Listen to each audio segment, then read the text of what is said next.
Hello, everyone, and welcome to today's webinar, Shield Your Inbox, How to Master Email Security. My name is James Wayne. I'm Senior Product Marketing Manager at Exclaimer, and I'll be leading today's discussion. Email remains the backbone of business communication, but it's also the primary entry point for cyber attacks. In fact, over 90% of social engineering attacks, which include phishing, ransomware, and business email compromise, all start with email. As attackers become more sophisticated, organizations really can't afford to treat email security as an afterthought. It's no longer just about spam filters, it's about protecting sensitive data, financial assets, and your company's reputation. Today, we'll be exploring the email security landscape and how it's evolving. We'll be breaking down the latest attack techniques and discussing practical steps to secure your inbox and your organization. We'll also highlight an often overlooked compliance component, email signatures, and how they can help you to avoid spoofing and phishing attacks.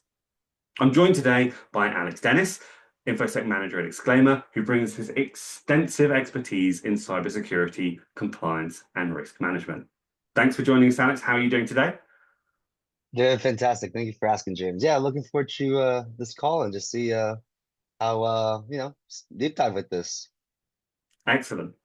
For those of you at home, today Alex and I will be covering the latest email-based threats targeting businesses, best practices for securing your email environment, and how to establish a robust and sustainable email security policy. We, of course, encourage you to engage with us throughout this session. Please do drop your questions into the chat because our team will be actively responding. But if everyone here is ready, Alex, you ready? Yes, I am. Excellent. Let's dive in. And first, Alex, I'd like to start our conversation today thinking about the status quo, where we find ourselves, and the fact that despite advancements in cybersecurity, email remains the top attack vector for cyber criminals. Why do you think attackers continue to rely on email-based threats, and what makes email security kind of so challenging today? So great question, James. So email, as to this day, since it was from the 90s and just the dawn of time, right? It's been the most trusted and widely used technology, right? And therefore, it is the easiest entry point for attackers. The biggest challenge that we've seen is email security is not just a technology problem, it's also a people problem, right? You can have all the filters, scanners in the world, right? But if someone gets tricked to clicking a phishing email, right, approving an invoice, the bad guys are in, and it's game over from there, right? Emails also give attackers a direct path to both people and data, which allows the attackers to steal the credentials, distribute ransomware, and phish information such as wiring money for bank accounts, right? Compromising businesses of all sorts, right? And this increasing sophistication of attacks, especially nowadays with the AI movement, where it's AI generated phishing emails, right? Or the deepfake technology makes detection much more difficult. That's actually really interesting. So, I mean, obviously, phishing and business email compromise, these are things we've known about for years. They've been around for years.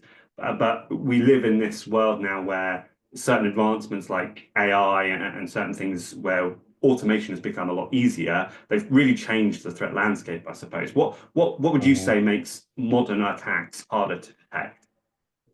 So since so with cybersecurity, right? The attackers are always ahead of the game, and cybersecurity professionals are always playing the defense, right? So with AI kind of speed running that more, right? We've seen AI and automated automation fundamentally change the game for attackers. They're leveraging these tools appropriately, making it more targeted, more scalable, and harder to spot. And a couple of examples I can come up with is AI generated phishing emails, right? Mm. The AI doesn't rely on broken grammar, broken, just really vocabulary words, right? Or obvious red flags. They are generated to be grammatically perfect, to be contextually relevant to the phishing email, right? Responding to the audience using that language, right? And personalize it. So in a matter of seconds. And these phishing kits now come with built-in automation tools. They are a lot more customizable depending on the recipient's role, industry, past experience, personal life. I mean, the list kind of goes on with how advanced this is, right? Another example is the deepfake emails and voices. So my career in system cybersecurity space, right? I've seen an increased amount of threat actors using deepfake technology to mimic high executives' voices and writing styles, right? Yeah. Pretending to hop on a call, emulating those voices, and within the panic and the sheer moment of it, right? You send them either the data or money that they ask for in the moment, right? Yeah. Thirdly is QR code phishing, right? We've have automated and simplified our lives with simply, instead of typing a URL now, we just scan a QR code, right? And populates everything for us and call it a day, right? However, those are now can also be used in the offense where they can use that malicious QR code into the email and bypass some traditional security filters to gain access to what they need, right? And fourth, and more importantly, right, is a cross-platform attacks, right? Some of the attacks start with Slack, LinkedIn, another platform. LinkedIn is definitely one of those where it's a very public data information, right? Given my employment history, my education, right? It can use that very, very easily to gain someone's trust, right? To send over the data that you would want as the attacker. So these tactics as a whole, they make email threats harder to detect. They require stronger authentication more than ever, a lot more behavior monitoring, and security training. So, in light of all of this, I guess advancement, the sort of technology that's coming and changing in the status quo, with this sophistication entering the equation, do you think there are maybe certain industries that are facing these more sophisticated threats more commonly? And if so, how might attackers tailor their approach to exploit maybe industry-specific vulnerabilities? Yeah. So for example, in the various industries, so financial services, right? We have AI-driven phishing attacks, right? Using the financial jargons and generating fake invoices, right? With maybe a legitimate looking stamp, right? Or one of that jargon to make it look like it's legitimate, right? Secondly, it's credential harvesting and account takeover, right? Using stolen credentials from past breaches found in the deep web, right? And passwords that are never been changed, has always been recycled, and therefore gaining access to internal systems, trading accounts, and banking portals, right? Healthcare now, I know we have HIPAA established, but now we have ransomware via email, malware disguised as test results, right? Lab results, especially using that advantage of fear and anxiety, right? Just like, what are my results going to come in? And you just press the first thing, right? Just hope to see that, to see your results, right?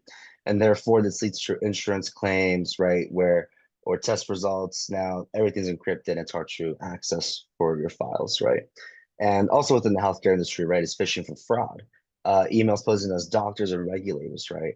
Targeting folks that are not so, you know, tech savant, right? Understanding, the do's and don'ts of what you look out for, right? You just get that phone call and you click on it or you answer it, right? And next thing you know, you provide confidential, PHI, personal health information over to the attacker. Thirdly is government and defense, right? We've been seeing a lot on the news nowadays about government hackers, right, or hacking within specific governments, but it's so much more common where we see attackers pretend to be high-ranked officials to gain access to restricted systems. We have zero-day exploits for our email attachments where malicious email attachments are used for targeting unpatched systems to sneak into malware, sneaking malware into their systems. Another one on top of my head, right, is legal. We've seen a lot of legal themed phishing, right? Fake court summonings, client inquiries, even such things as jury duty, right? Just to review requests and send malware to them. And lastly is law firm impersonation. Fraudsters where they're posing as law firms and real estate to deal and divert with wire transfers, right? And one more that I can think of is manufacturing invoice fraud, whether it be in supply chain or within partnerships, right, to trick manufacturers into paying fake invoices, and procurement email hacks, right? You keep track of all the orders within your supply chain. However, one of them may lack the security or compliance that they need, and therefore it is a good way as an attacker to be the man in the middle, playing, you know, being a man in the middle and intercept data to make sure that they get what they need to manipulate the orders and payments. Yeah. I mean, thank you for those examples. I mean, these insights are, I think, really valuable. Let's now, if you don't mind, Alex, turn our attention away from the challenge that we know we face. And I think Mhm, we've now established it can be quite a large one. Let's turn our attention, if you don't mind, to perhaps some best practices and some strategies that mhm, people can adopt in the light of all of this new sophisticated uh, cyber criminal activity we're conscious of. With these threats, what are some of the key measures, in your opinion, organizations should be taking to mhm. strengthen email security? That's a fantastic question.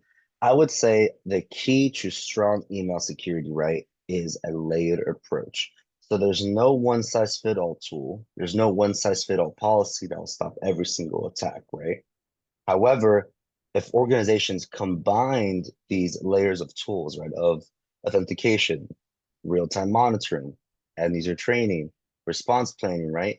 These are ways to stay ahead of the game with the attackers.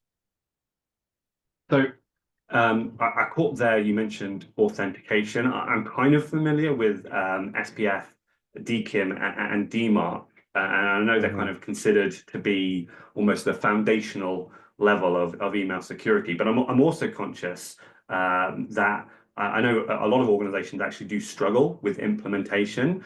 What are the sort of mhm. pitfalls that are the most common, I guess, misconfigurations of those items that you see today? And that's a great point. And you see these buzzwords thrown a lot at you, right? The DMARC, DKIM, and SPF, right? But let me go ahead and take a step back and break down what these actually mean. So I'm going to use an analogy, right, of checking your passport at the airport, right? So Mhm. SPF is checking if the sending server is authorized, right? So in this case, it checks if you're boarding the flight from an approved airline. Okay, so that's SPF. DKIM is verifying that the email is not altered, right, within the transit. Like, this is who I am, right, as Alex Dennis. So in this case, DKIM is identifying or verifying my passport. And DMARC is enforcing what to do if SPF or DKIM fails. So in this case, what happens if your ID does not match the boarding pass, right? Is it going to flag you or is it going to deny you entry, right? So with those definitions in place, right, here's some common issues that we see with authentication, right? The SPF record are too long or too outdated, right? We're using an airline from the 1980s, for example, right? It's just not there anymore, right? And therefore but because of that, right, you forget to update that system, right? When you either switch to switching email providers or adding new services, right? The DKIM keys are not being rotated regularly, right? My full name's Alexander, but I go off by Alex, right? Sometimes this doesn't match, right? So that passport, sometimes, yeah, it could look legit on the surface, right? But deep down, maybe the name might have changed a little bit, right? And DMARC, right, is such a monitor only. So going back to the example of, right, if the boarding pass doesn't match the ID, right, how are you going to move forward with it, right? Well, if you're in monitoring only, you can't have the action to either allow or deny. You just know it, and sometimes you just let people move on, right? So this allows organizations to collect data, but it doesn't actively block the spoofed emails. And then fourthly is lack of visibility. So many organizations don't realize their domains are being used in phishing attacks, right? A lot of the times until someone reports it. I absolutely love that analogy. I love analogies full stop, Alex. I won't Yeah. lie. But I mean, for me personally, that's helped me understand that a lot deeper. So thank you. Um, how can organizations like fix these issues, therefore, and ensure that their email authentication settings are effective? Mhm. Well, going back to the analogy, right? It's all based on better monitoring, right? Can we have the proper monitoring tools within organizations, right, to regularly make sure that they audit their authentication records, right? That this airline from the 80s is actually still being used today, right? That my name, maybe I was a single back then, right? But now I'm married, that it also matches up to that description as well, right? And DMARC policies should not be also be put in monitoring mode, but they also should have a reject mode, right?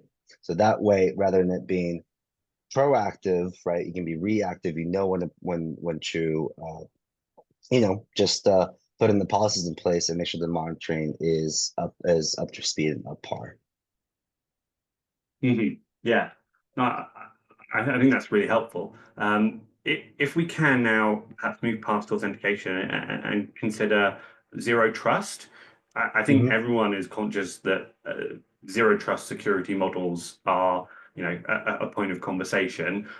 How does zero trust apply specifically, though, to email security?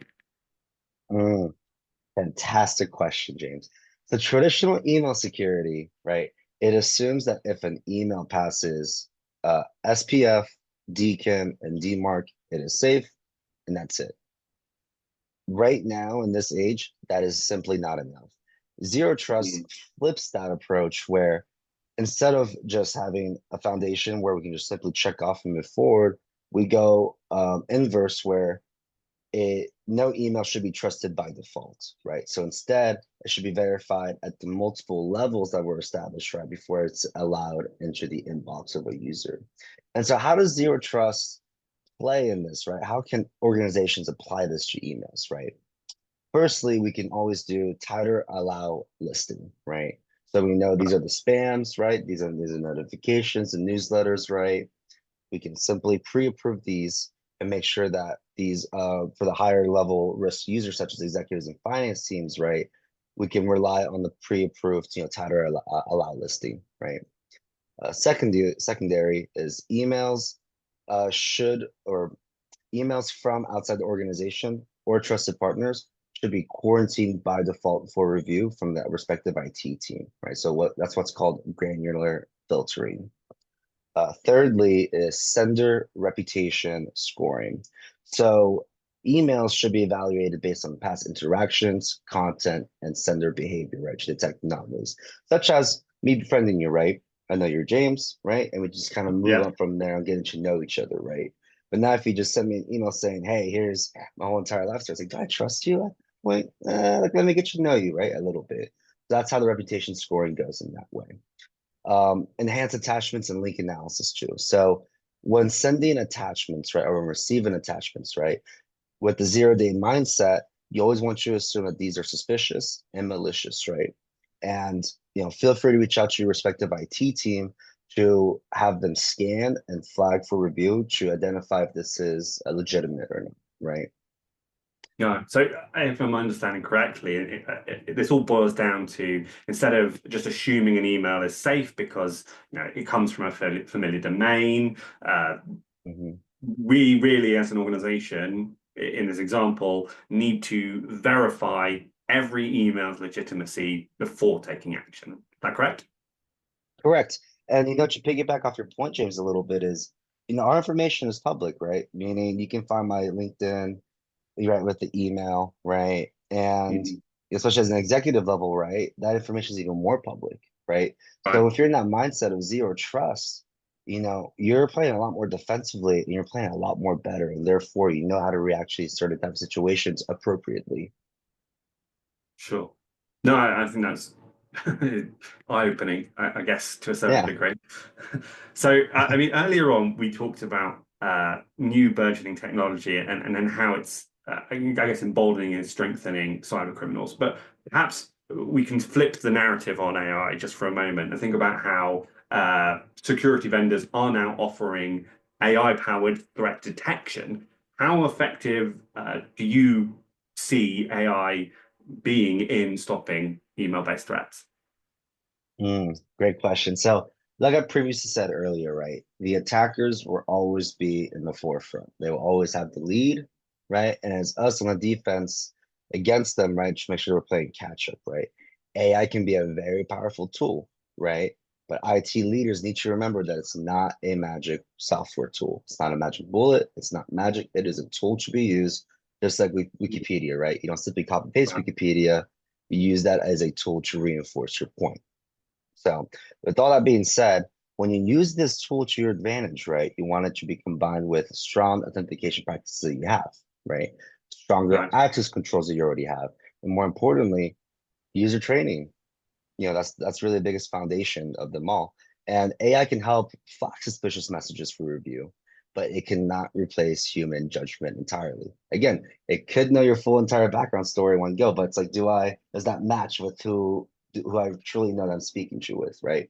So a balanced approach like that is what works best when using AI powered threat detection.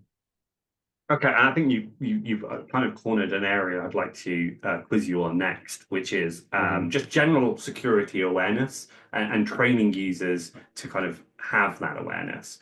mhm. Knowing that, as you just said, like human error can be one of the biggest security risks. Uninformed users doing the wrong thing, and the most informed users are the ones that you can trust to likely not fall victim. How do you train Mhm. employees in an effective way to recognize and avoid phishing attacks? So I will admit, training is one of the biggest gaps that we see when it comes to avoiding phishing attacks, right? Most organizations nowadays rely on once a year phishing simulations, security training videos or modules, right? To enforce that training. But in my point of view, I don't think that's enough. We've Mm, came from a point where AI technology now is different how it was 2 months ago, right? With the DeepSeek AI, right? Or even last year where we had ChatGPT 2.0 to 3.0, right? Something along those lines, right? That once a year is just too much material for individuals to digest, and therefore more reluctant to skip over the material, understanding that they think they might know it already, right? So mm, my firm approach now is continuous role-based training, right? I'm not saying we should take an hour-long training course every quarter, every year or that, but just bite-sized pieces, right? Ongoing bite-sized informations could be pamphlets of sort, right? But something that's digestible, right? About 5 to 15 minutes. So test it on a monthly or weekly, right? Of just bit-sized information. Secondary to that is role-based specific training. I firmly believe that executives, finance teams, legal departments are the biggest targets when it comes to phishing. As, like I said previously, executives have the public data out there, right, of their information. Finance teams are the ones that have all the banking information, right? And the legal, I mean, they go through all sorts of heaps and obstacles, right? But they're more targeted. So therefore, because you are the bigger target, let's make sure we come with the approach of training where we can make sure we cover from all sides, right? What would happen if a situation A, B, and C were to happen? We got that covered already on training. And thirdly, real time, real life coaching, right? So some security tools can provide a live feedback when the user interacts with the suspicious email, and it helps them learn the process. And one more thing I'd like to add on as well is feel free to reach out to your IT team, security team, right? We're friendly people, at least I think I'm friendly, right? And I want to make sure that my arms are open. And something were to happen, right? Like, hey, like I am here to assist you and make sure that you can do your job efficiently and I can do my job efficiently. And I learn from that and you learn from that. And it's a best case scenario all around. yeah, I mean, I must say, being the beneficiary of your team's work here at Exclaimer, like I always feel like I can always come to the IT team when I've got a concern. I think that's really important. And I've been, we do a lot of training, a lot of work on keeping the knowledge high at Exclaimer. I've been very surprised by just how much advancement there has been in my tenure at this company in Mhm. this space. So Yeah. a little aside to say thank you very much for your hard work and diligence. Okay, so if the goal is to make security awareness this continuous process, uh, is that then, something that you consider to be important over just a compliance requirement? So, yes. And cyber threats evolve consistently, right? So training needs to be ongoing and adaptable, right? And the goal is to make security awareness part of a daily workflow, right? It's not something that you just read off a book, right? Take an exam, call it off a day, right? Everyone's way, at least my personal way of learning best, is applying this hands-on, right, to a real life scenario. It's not just a compliance checkbox once a year. It's a daily workflow that you analyze every single day and you strengthen your skills doing so. Right. Yeah. No, I concur. So let's think about, I mean, again, in that conversation, we discussed a little bit about that having your IT team be open and approachable so that they can be reached, even with Mhm. all of these strong security measures in place. Inevitably, some attacks are going to get through, right, Alex? They're going to happen. What Correct. should organizations do in that moment if they fall victim to an email-based attack? Like, what is that process? What does it look like? Well, first things first, time is everything, right? Organizations need a clear and a well-documented playbook or incident response plan detailing these are the steps to take A, B, C, and D on when a threat order occur, right? And how a basic playbook would look like is you contain the incident fast, right? You lock down the affected accounts, you isolate the malware, but you or the device, right? But you stop the spread. Secondary to that is you investigate the initial email, right? Who clicked on it? What time was it sent? Where was it from? And who else could it be affected by, right? Thirdly, is you check for the credential compromise, right? Was there a password that was used, the same one for something else, right? Can we work with this easier to make sure that's locked down, on the company level, right? Or even the personal level, right? To make sure this doesn't occur again. And then you search for similar emails across your environment, right? The same subject line, the same sender, right? Or it could be same sender with like a 123 at the end, right? But these are the types that you want to approach with when you are investigating a threat compromise as such. The fifth step is notifying the affected users, right? If there was a chain of other folks that were involved, right? Employees need to know what happened, what were the actions they're supposed to take next to protect themselves, and work with the respective IT teams to make sure that everything is contained efficiently. And then lastly is reviewing security controls. So, being on the side of the attacker, right? How did this get this through initially, right? You want to think from the attacker perspective a little bit, right?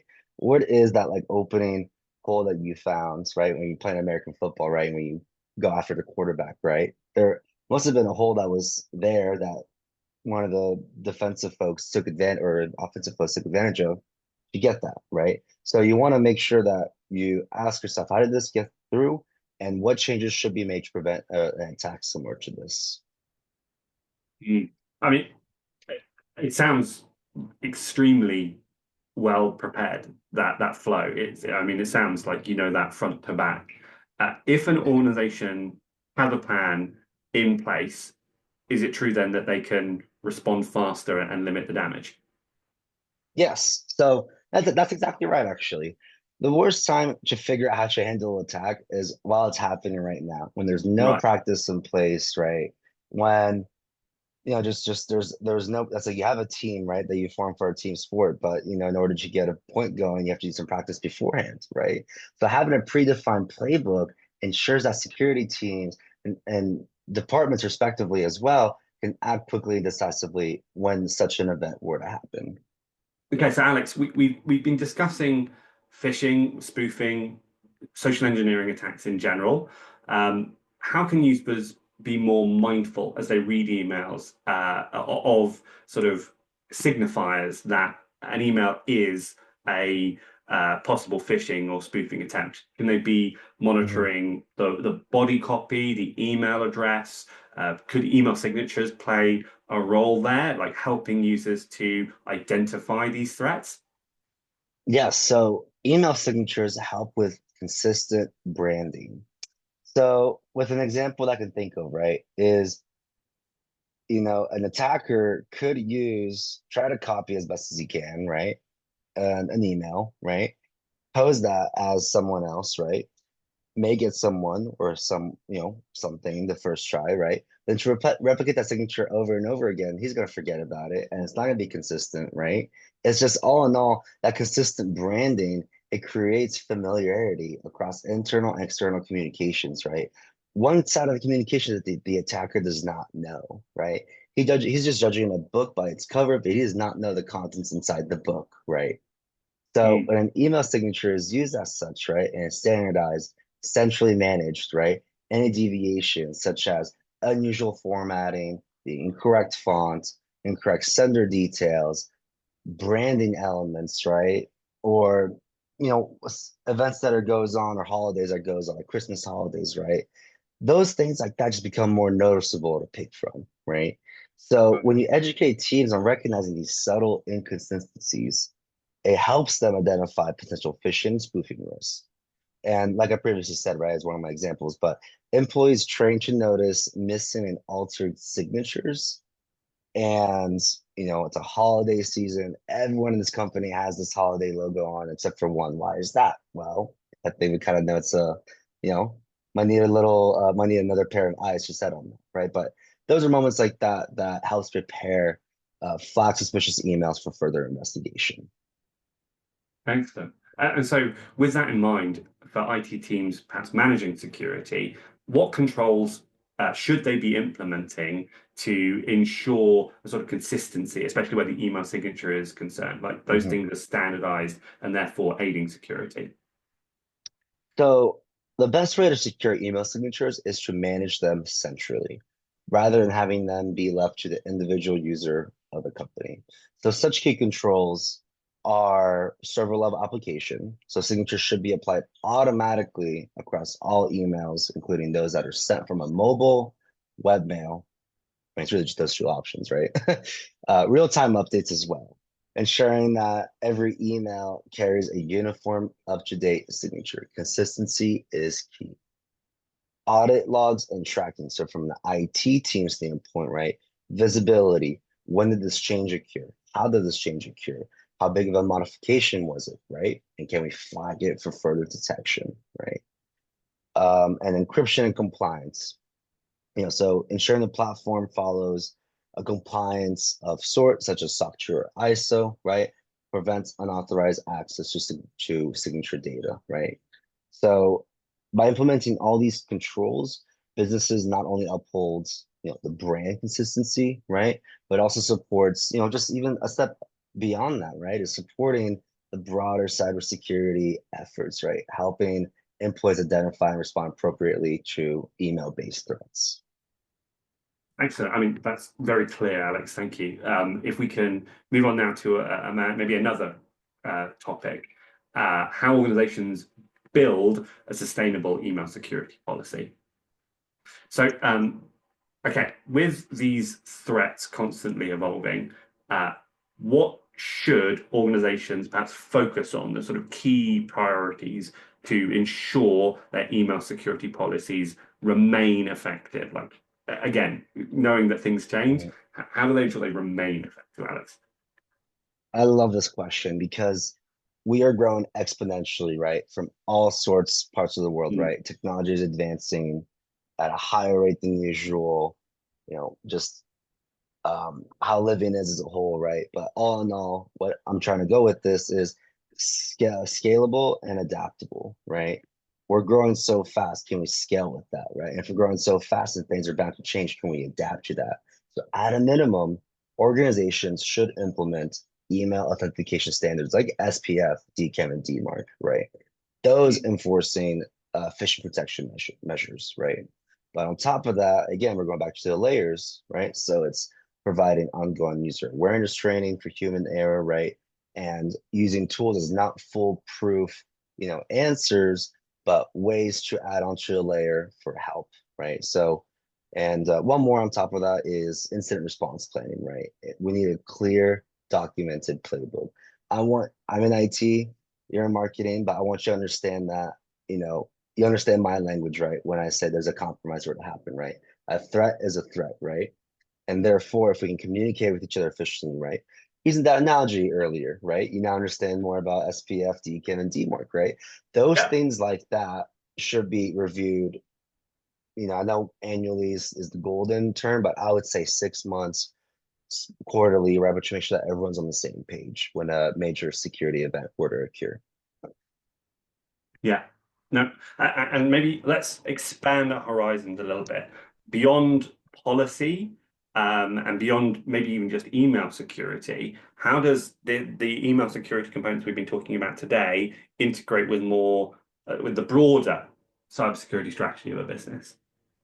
So email security, these threats don't happen in isolation, right? So integrating tools, right, such as Security Operations Center, so SOC monitoring, and SIEMs, which stands for Security Information and Event Management Tools, are very essential.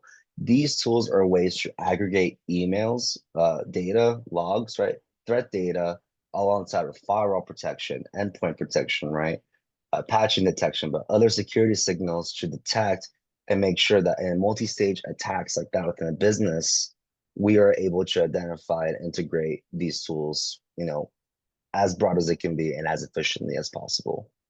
And to further those defenses, right, organizations should enforce a strict DMARC policy.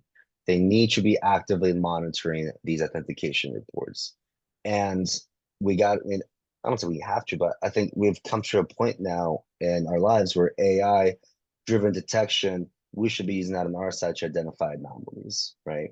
Measuring success through key metrics like phishing clicks, right? Blocked malicious emails, false positives, and response times ensures the strategy, security strategy remains effective and it evolves and adapts and scales with emerging threats. Excellent. I mean, those are some fantastic insights, Alex. I'd like to move us on now to, I think, the last area I want to focus our discussion on today, which is future-proofing and how organizations Mhm. can themselves future-proof their email security to stay ahead of evolving threats. Um, Alex, as attackers obviously continue to evolve, what new threats would you suggest might be coming for us that organizations should be preparing for over the course of the next sort of 12 to 18 months? Great question. Back in the early 2000s, right? We hear about the word cloud coming up. What's next to come with that, right? Back in about 5 years ago, right? We heard the word AI, right? What's next 12 to 18 months to come with that, right? Those two are good examples of, like right now, it's what are the next come for the next 12 to 18 months. And that's the part we always got to think of outside the box, right? So we're seeing a shift right now of more advanced, more invasive threats that exploits gaps in traditional security measures. We're seeing fireless malware becoming more common. We're seeing malicious scripts embedded in files such as OneDrive and Google Drive, right? Bypassing traditional antivirus scans. Attackers are also using exploit kits to tailor themselves to the victim's machine, right? Making detection even more challenging. Looking further ahead now, I mean, I know I brought up cloud from almost a decade and a half ago, right? AI being this decade, who's to know what's going to happen post with quantum computing now within the next decade or two, right? We have Right. baseline encryption standards, we have compliance, right? Where we check off the box of do we have basic encryption, right? When it comes to quantum computing, though, that could probably decrypt something very fast. And so those are the type of attacks I've got to think about, right? From an attacker's perspective, right? Is how can we make sure we future-proof these security strategies in place, right? So IT teams should always have an open mind when new tools are on the horizon. And always kind of make sure, play a little bit of devil's advocate, right? From an attacker side, how can we use that to their advantage, right? And play on the angel side, right? Which is how can we use that to my advantage over here? Yeah, no, I mean, I cannot pretend to have anywhere near as much expertise as you, Alex, but what little I know about quantum computing does make me nervous for the future. And I certainly think that's something I've got my eyes on as well. So, And okay, well, James, oh, sorry to cut you off, but I no, guess no. one thing I should say is there's pros and cons to each situation, right? It's just more so how do Mm, you want to measure out those pros and cons and what suits best and tailored for the situation. But yeah, no, anyways, no, sorry to no, no. interrupt you. That's amazing insights. Um, but Alex, my last question for today, I think that's a really fascinating look into the future. With these evolving threats, what are the key strategies? I mean, let's go back to best practice here. What are the key strategies that organizations should be adopting right now, in your opinion, to stay ahead? Like, what is it they need to be doing? Right now, flexibility into their security architecture, scalability, and just adapting to new threats, right? So layered security.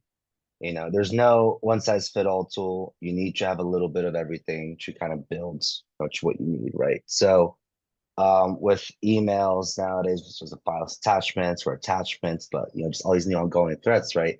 Sandbox an environment where it's a safe only mode. Whatever you should do in that environment, nothing's going to come outside of that, right? So a way where we can analyze email attachments to secure environment before they reach the users, right? Secondary is content disarm and reconstruction, short term for CDR. But that's a way of stripping potentially harmful elements of a file while keeping the context intact, right? Mm. Um, Third is cloud-based email security with built-in threat intelligence. So we're seeing tools or providers such as Microsoft and Google using this to detect emerging attack patterns. Fourthly is regular security testing, penetration testers, red team exercises, phishing simulations, right? But really, those are like the proper hands-on approach of making sure that these systems are intact, right? And like I previously said, you know, speed, right? Being the first on the line, rapid threat detection, response capabilities, ensuring security teams can quickly deploy new filters, be alerted, and work together to tackle the emergent threats. Authentication controls, we have controls such as DMARC policies, MFA, physical passkeys, right? Biometrics, but there's many ways that we can reduce the risk of impersonation and credential-based attack. And lastly, especially from a email security standpoint, right, is email signature management as an additional line of defense for phishing. While I will say, from a security perspective, right, it's not a security tool, Mhm. but to the average normal user, right? If you're telling me that it's enough to tell someone that, hey, this is not James because the last name is misspelled, the logo is different, right? That to me, even though it's not a stamp of approval security tool, right? But you just helped me as someone that's maybe that could not be in IT know that this is not James. This is a threat. It's a visual trust signal, right? And Mm. therefore just very, assist me with knowing that this is an attacker and not a legitimate person. So all in all, email security is not about just blocking threats. It's about being prepared. It's about being adaptable, and it's about thinking outside the box and having the right defenses in place to minimize the damage. Yeah, I mean, look, Alex, we brought you on because we knew you were a subject matter expert, but I just want to say thank you so much. This has been so insightful. I've learned myself personally so much. So thank you for sharing your expertise today. I hope a lot of people took away at least something that can help their business better protect themselves from these threats. Certainly, if we just kind of do a quick recap, one of the key takeaways from today is that I hope I'm, doing you justice here. That layered approach is crucial. It does require this layered approach. Attackers are evolving their tactics. They're using AI and automation. They're crafting highly intelligent, targeted threats. But organizations can stay ahead. And you've discussed some of those things today. Strengthening email authentication with SPF, DKIM, and DMARC, implementing continuous training to help users recognize phishing and social engineering attempts, leveraging AI-driven security tools to detect and respond to emerging threats. And as you mentioned, it's not necessarily a security tool in itself, but it does help people like me, who isn't Yeah. necessarily always the best at catching these social engineering attempts. Standardized email signatures. They do not just only help protect brand identity, it does help to identify spoofed emails. So, folks, Yeah. thank you for taking part in this webinar. We hope that you found some value. If you found today's discussion valuable, please, we encourage you to take the next steps by reviewing your organization's email security and signature management strategies. Our team is available in the chat to answer any remaining questions, so please feel free to drop them in there, and we'll be sharing additional resources after today's session. So thank you all for joining us. It's goodbye from me, and it's goodbye from Alex. Stay vigilant, stay secure, and we look forward to connecting with you very soon. Thanks. Bye for now. Thank you. Bye.